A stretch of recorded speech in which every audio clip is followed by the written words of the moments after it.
Hello everybody, my name is Justin Perez and welcome back to the A-Raid Saturdays YouTube channel. And today we're going to be continuing our predictions for every single FBS team for the 2023 college football season. And today we're going to be doing the FBS Independents. So as you guys know, I had completed the Power 5 conferences, which are the ACC, the SEC, the Pac-12, the Big 10, and the Big 12. And then now I'm going to focus and try to get in all the predictions for the Group of 5 conference teams. I'm currently working on the American Athletic Conference stuff, so I could put that up. But just to sort of bridge the gap, excuse me, I'm clearing my throat. But just to bridge the gap between the Power 5 conferences and the Group of 5 conferences, I'm going to do the independents, because obviously we have Notre Dame here, who's considered a Power 5 conference, even though they're still not in a conference for some reason, which I don't understand. And I will never understand it, no matter what reasons people give me. I'll never understand that. But, so Notre Dame is on here. And then obviously we have Army, the University of Connecticut, and the University of Massachusetts, or UMass. So this should be the shortest predictions video that I'm recording, or at least for the audio, because we only have 4 teams to get through.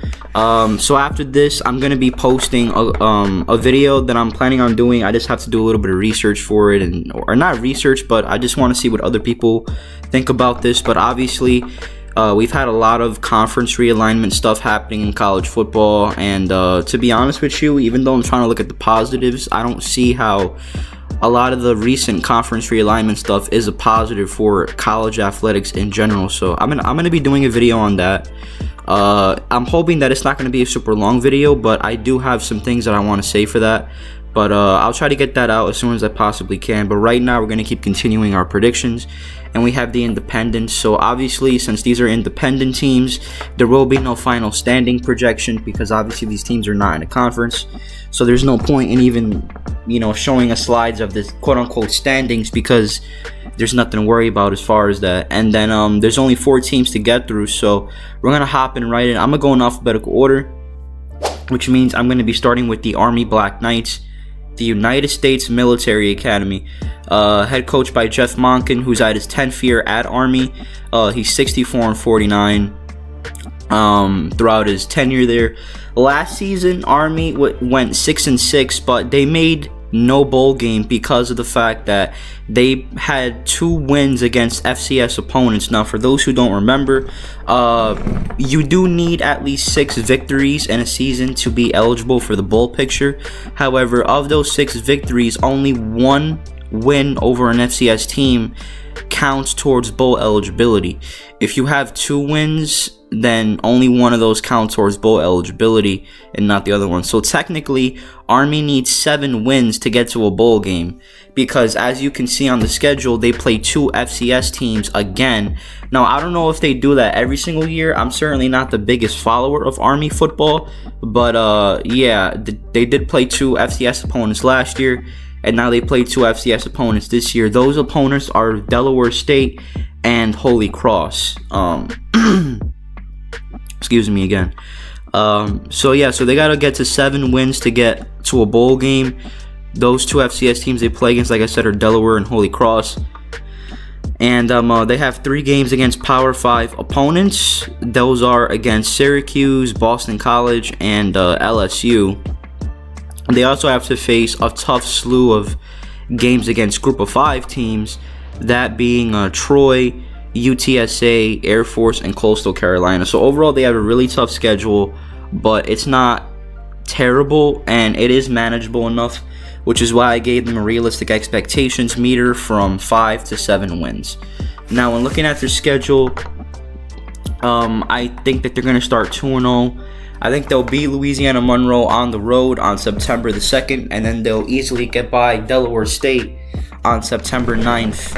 But as you can see here, these losses are going to come against really good teams, or teams that Army could get outclassed by. One of those teams is against the University of Texas at San Antonio, so UTSA for short. The Roadrunners, they had a phenomenal season last year. I believe they won their conference championship in the Conference USA. and they also won a bowl game against Troy, I believe. I think they finished 11-2 last season. I have to double check. I did not double check before this video, but all I know is that they had a really good season last year, and they're expected to be extremely good. Since I believe this is their first, I believe that this season will be their first in the American Athletic Conference. So I expect them to lose that game, and then I expect them to lose on the road against Syracuse before the bye week. Interesting to note that Army is one of the few teams in college football that has 2 bye weeks. So they have 1 bye week early in the season after the Syracuse game on September the 23rd, and then they have a bye week before the Army-Navy rivalry game on December 9th. So very, very interesting to note. But before the first bye week, I see them starting off 2-2. Then, if you watch my ACC video, you know that I talked about Boston College first, and I just have complete faith that Army will be able to pull this game out. I just, in that ACC video during the Boston College portion, I mentioned how Boston College might have a really tough time in preparing for the Army team because, the reason why Army has difficulties in scheduling opponents for their football season is because there are tons of schools that do not want to play these military academy teams because they have a very unorthodox way of running their offense. Most teams don't even run the offenses that Army and Navy and Air Force run, which is that triple option style, run oriented offense. A lot of trick plays in there, a lot of option plays, which is why teams don't want to play them. Boston College was brave enough to schedule a game against these Army Black Knights, but I just have a feeling that they're going to pull off an upset win somewhere, and I think that the team that's most susceptible to receiving that upset loss is Boston College. I predict them to finish 5-7 this year. I don't think they're going to be a great team at all, and I think they're going to struggle against teams that they should be able to beat, which is this Army team right here. So I have Army at 3-2. Then I see them losing to Troy, who's a really good team. And then you could just forget about that LSU game on the road on October 21st. There's no chance that Army wins that game. It is possible that they could beat Troy or UTSA and even Syracuse, but I don't know if they're going to be willing to do that. So they'll be 3-4. Then I see them picking up a win against crappy UMass on October 28th. And we're going to get to UMass in a little while here because they are one of the independent teams, but I just see them beating UMass to get to 4-4. Then they have this Air Force game, who's one of the rivals of Army. This game will be in Denver, Colorado, which would be kind of cool, but in a way it's also a road game for Army because Air Force is located in the state of Colorado.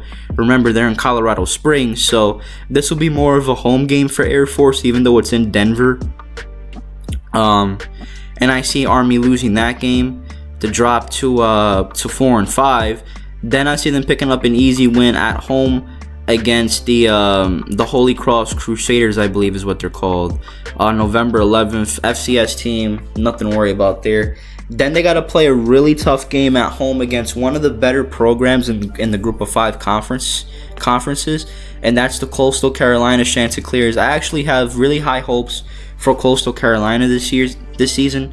Obviously, I didn't do too much research into their team, but I know they're going to be a good team, and I will get to them eventually. And I just don't see that Army would pull this one out. So they're going to head to 5-6, which means that they're not bowl eligible. They do have that bye week in between the Coastal Carolina and Navy game, and then I see them picking up a nice win against Navy to finish the season at 6-6. But like I said, since I have 2 wins for them against FCS teams, they need to get to 7 wins, and I don't think they'll get to the 7 wins because a lot of the teams that they play here are really good teams that I don't think Army will have a shot against, especially the LSU game, the UTS game maybe. I don't see Army beating them at all. Troy's a good football team. Coastal Carolina's a great team. Air Force is considered to be one of the contenders in the Mountain West Conference. Troy's a great team. And then Syracuse is not a phenomenal team, but they're a team that could do some damage. So I see Army finishing 6-6. No bowl game, like I said, because 2 of their 6 wins come against FCS opponents, and only 1 win against an FCS opponent can count towards bowl eligibility. So I see them finishing 6-6 this year. Next, we're going to talk about the program who, in my opinion, is the most overrated program in all of college football, and that is the University of Notre Dame Fighting Irish. I pretty much hammered them hard, in my opinion, in my Pac-12 predictions video when I got up to the USC portion. People who know me well know that I just don't like Notre Dame. I cannot stand them. I just don't like them at all. But I'm going to be professional here, and we're just going to go over this. So their head coach is Marcus Freeman, who's at his second year at this overrated commodity of a school. Right now he is 9-5, but last season he finished 9-4, and they won the Gator Bowl against South Carolina. There are some questions regarding this team, especially when it comes to the offense. But they're still going to be a good team anyway because they're Notre Dame. They have to face Ohio State, USC, Clemson, and North Carolina State. Since they're part of the ACC conference in other sports but not in football, Notre Dame has this weird scheduling quirk where they have a rotation of ACC conference opponents that always get placed on their schedule, and those ACC conference opponents are North Carolina State, Duke, Louisville, Pitt, and Clemson, and even Wake Forest. So they play a ton of ACC teams like they do every single year. But they have a ridiculously easy schedule, in my opinion, that should be the base for 8 wins. And my realistic expectation meter for this team will be anywhere from 9 to 10 wins. So as you can see to the right side of the screen, I have them starting off 4-0. They're going to play against Navy in Dublin, Ireland this season to start the year, and that's on August 26th. So that's technically a week 0 game. So they'll beat Navy pretty handily. And then they'll beat Tennessee State on September 2nd. Then they'll get by North Carolina State on September the 9th. And then I see them whipping Central Michigan on September 16th. So they have 2 home games, a neutral site game, and the road game against North Carolina State. Now, North Carolina State could present some problems to Notre Dame, because we all know that Notre Dame is a program that always schedules games against teams that they should beat, and then they always struggle against them. I think a couple years ago, they had Duke on their schedule, and they barely beat Duke. Last year, they lost to Marshall. Several years ago, they even scheduled a game against my Ball State Cardinals, and they barely beat us. I think the final score was 24-16. So Notre Dame is always, playing against these teams that they should blow out, and then they just end up struggling through most of the game, which is why I think they're overrated as a program, because they can never beat teams that they're supposed to beat by 50 points. Instead, they always beat them by 10 or something. But these games are usually closer than what they have to be, and I think that North Carolina State game will be an example of that. But I think they'll still win that game. Then obviously their first big time hyped up matchup is against Ohio State at home in South Bend on September 23rd. And if I'm an Ohio State fan, I do not have to worry about that game at all. Ohio State should be in somewhat of a tight contest for Notre Dame for most of the game, but then I think they'll finish them off by the 4th quarter. I just think that Ohio State is way too good and outclasses Notre Dame in every single way, and as a result, they're going to lose that game. Now, then I see them picking up wins against Duke and Louisville on September 30th and on October 7th. Those are 2 road games, but I just think that Notre Dame's going to beat them pretty easily. Again, they might have struggles with any of these teams that they're supposed to beat handily, but I think that Notre Dame is just too good for any of those teams to have a chance against. So I see them being bowl eligible by the time the USC game starts, and then I see them losing to USC on October the 14th. Again, that's going to be another hyped matchup for this year, for that week. I don't know why, because again, USC is going to just beat Notre Dame, in my opinion. I talked about how this is a game that USC fans don't have to worry about at all. I just don't think that Notre Dame has a chance to beat USC in this game. I mean, it could be possible, but I don't see them doing that in this at all. So they'll drop to 6-2. Then they have the bye week. Just like Army, the Notre Dame has 2 bye weeks, and they have a bye week here. So after the USC game, they have that bye week. Then they come back at home against Pittsburgh from the ACC on October the 28th. I see them picking up a win there. And then they got to go on the road to Death Valley in Clemson to take on the Clemson Tigers. Now, you might be saying, Justin, they won last year. Why are you picking them to lose this year? Well, that's because Clemson's a better football team.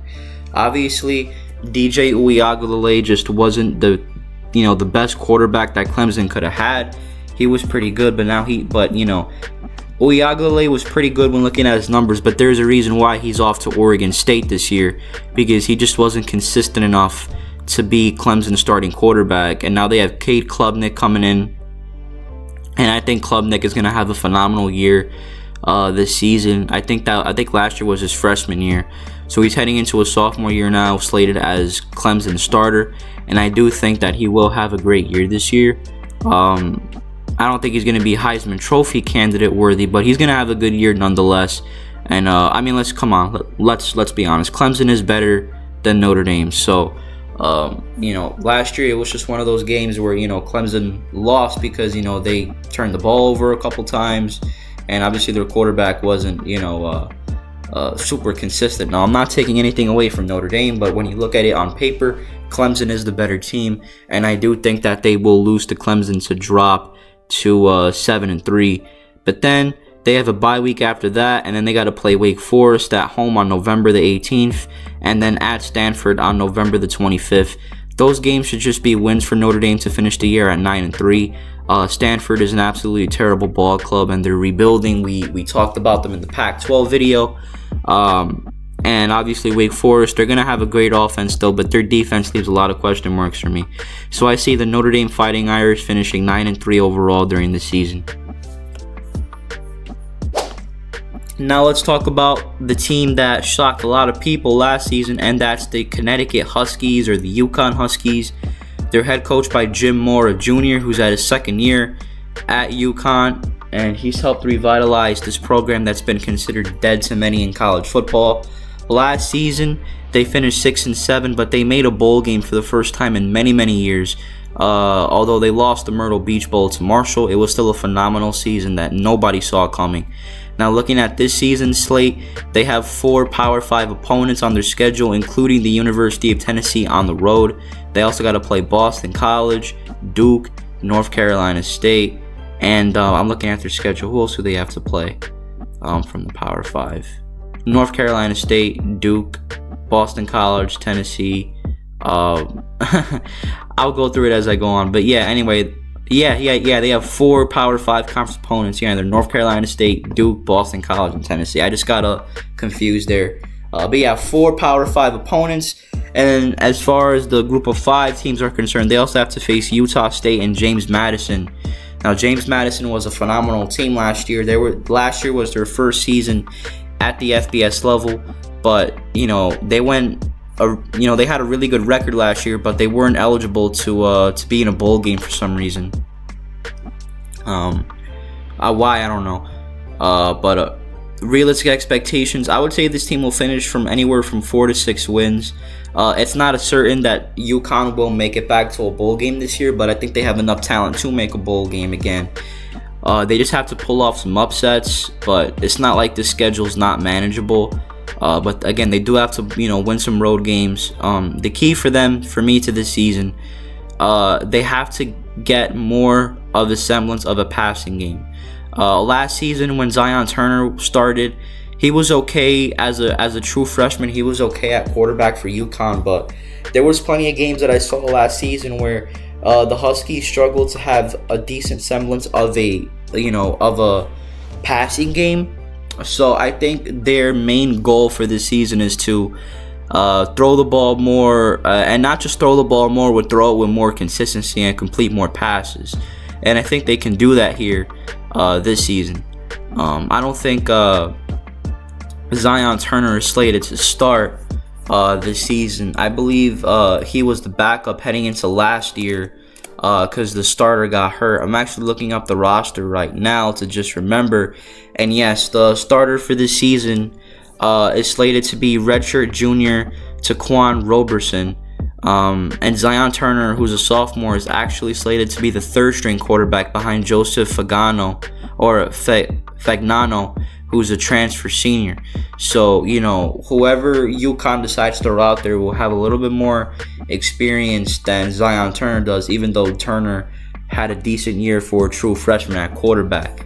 But this team's gonna present some problems, especially when it comes to their running game, because they have a good, solid group of running backs that feature sophomore Victor Rosa and junior Devontae Houston. And their defense is gonna pose some problems too, especially the linebacking core. I'm really high on transfer Eric Gilliard coming in and providing more of a big play potential for the UConn defense. So I have them anywhere finishing from 4 to 6 wins. Now, as far as their schedule is concerned, they start off the season in week 1 at home on a Thursday night on August 31st against North Carolina State. I see them dropping that game. It should be a close game, though. I've said it before in other videos prior to this that UConn is not going to be the classic pushover that these teams schedule anymore. They're going to be a tough-minded, competitive ball club that's going to be really competitive in a lot of these games that they play, and I think that North Carolina State game is going to be competitive. But I see them dropping that game. Then I see them winning their next 2 games on the road at Georgia State, and then in their not their home opener, but their second home game against Florida International or FIU. So I see them starting off 2-1. Then I think they're going to drop the next 2 games to be 2-3, as they got to play Duke and Utah State on September 23rd and September 30th. Then I see them getting a key win at Rice to improve up to 3-3 before the bye week. Then I think that they'll beat the University of South Florida after the bye week to get to 4-3. But then they have this really tough stretch in late October and in early November where they got to play 3 road games, and these road games are at Boston College, at Tennessee, and at James Madison. I think they'll lose all these 3 games. It is possible that they could beat Boston College, but I just don't think that UConn's going to pull it out. Again, it's going to be a really competitive game, but I just think that Boston College will ease into it. Well, not ease, but they'll squeak into a win there. That Tennessee game, you could just forget about it. That'll be a blowout. But that James Madison game could also be one where the Huskies are competitive. I just think that James Madison's a way better team right now, and as a result, I'm just going to go with them to win that game. So I see UConn having a 3-game losing streak here, but then they have a really fortunate advantage to their schedule, as their last 2 games of the season are against crappy UMass, who we'll get to in a second, and an FCS opponent in Sacred Heart. I believe that UConn will win both of those games at the end of the season to even their record at 6-6 and be bowl eligible for a 2nd straight year. I have a lot of faith in what Jim Moore is doing over there, and I'm very excited to see what's going to happen this year with UConn football. So I have UConn finishing 6-6, and I'm very confident that they'll make it back to the bowl season. And then last but not least, we have the UMASS Minutemen, the final team. Like I said, there's only 4 teams here. There's only 4 teams in the Independents, and the UMASS Minutemen are the last team that we're going to worry about. So UMass is head coached by Don Brown. Now, Don Brown has a very good resume as far as his college football career is concerned. He's made a star of himself as a defensive coach. And last season, UMass saw some improvement on their defensive side of the football, but the offense obviously left a lot to be desired. Last season, they finished 1-11. Obviously, UMass, ever since they moved up to the FBS level in 2012, they've been nothing but one of the biggest laughingstocks in FBS college football. They have never come close to having a winning season, and they've never even gotten close to reaching 6 wins. I think the most wins they've ever reached was 2 wins one time, or 3 wins. But UMass has just been absolutely terrible. Now, looking at this season, or last season, they went 1-11. Now, looking at this season, they have 2 games against Power 5 opponents, which is Auburn and Penn State. So you could forget about those 2 games. There's no way that they're beating any of those teams. And unfortunately, they have a disadvantage here because they have 7 road games during the season, which means they only have 5 home games during the campaign. Now, my realistic expectations for this team is 1 to 3 wins. I think getting to 3 wins would be a huge accomplishment for this team, considering what they did last season and considering that their defense should be even better under Don Brown after the improvements they made last season. They just need a little bit more of an offensive attack to be able to get to 3 wins. I know that sounds pathetic, but for UMass, it's kind of, you know, what you're getting with this program at this point. You know, you're just looking for any type of improvement, any type of positives with this team. Now I see them starting off the season not very good. They got to play New Mexico State on the road and Auburn on the road to start their year. I think they'll lose both of those games. You know, New Mexico State is a winnable contest, but knowing the season that New Mexico State had last year where they won the Quick Lane Bowl against Bowling Green, I think they're going to have a lot more momentum coming into this season, and they're going to be in an extremely talented ball club, and they're going to keep continuing to shock people in college football. So I think New Mexico State will win that game, and Auburn will just blow out UMass. Then they have their home opener on September 9th against Miami of Ohio from the MAC. They'll lose that. Then they'll lose to Eastern Michigan the next week. Then they'll lose to New Mexico the next week. And then they'll lose to Arkansas State on September 30th. And they'll lose to Toledo and Penn State before the bye week at the start of October. So I had them finishing 0-8. I mean, starting 0-8, which automatically eliminates them from bowl contention. Then they have the bye week. Then they got to play Army, which we talked about earlier. I don't think Army will have any difficulties beating UMass, so they'll drop to 0-9. Then they'll beat Merrimack, so for their one and only win of the season that I have them getting. So they'll beat Merrimack, who's from the FCS, which is a home game. So I guess, you know, that is a positive since they'll win a home game here. They'll have a chance against Merrimack. Then they have another bye week. So 3 of the 4 independent teams have 2 bye weeks on their schedule, which is extremely weird. And then I see them losing to Liberty and UConn to end the season at 1-11. There's not much to talk about here for UMass. They're one of the worst teams in college football. I do have some faith that Don Brown will be able to turn the UMass program back into a winner. I mean, he was the coach at UMass when they had that successful run in the early to mid 2000s in the FCS level. So he knows this program more than anybody could know this program. I just think that it's going to be another rough year for Don Brown during his second tenure at UMass. So I see UMass finishing 1-11. I apologize to all Minutemen fans who might find this video. I just don't think you guys are going to be a really good team this year. And I don't think you guys think that either. It's just going to be another rough year. But keep your heads high. Hopefully things will turn around for you guys this season. So I'll just recap really quick. So I have Army finishing 6-6, but not making it to a bowl game. Because like I said, 2 of their 6 wins will come against FCS opponents. But Army will finish 6-6. Notre Dame will finish 9-3. UConn will finish 6-6, and UMass will finish 1-11. So that's all I have for you guys today. Like I said, only 4 teams to talk about. So this was a pretty quick and a short video, only 27 minutes into this audio recording. So I hope you guys enjoyed this video. And I will be back at it again. I'm currently working on the American Athletic Conference predictions video, and I also plan on talking about the recent conference realignment stuff and why I think it's bad for college athletics and why I'm not excited. So be on the lookout for those 2 videos, and I'll talk to you again soon. See you on the flip side. Remember to like, comment, share, subscribe, and I'll see you next time. Thank you guys for watching, and take care.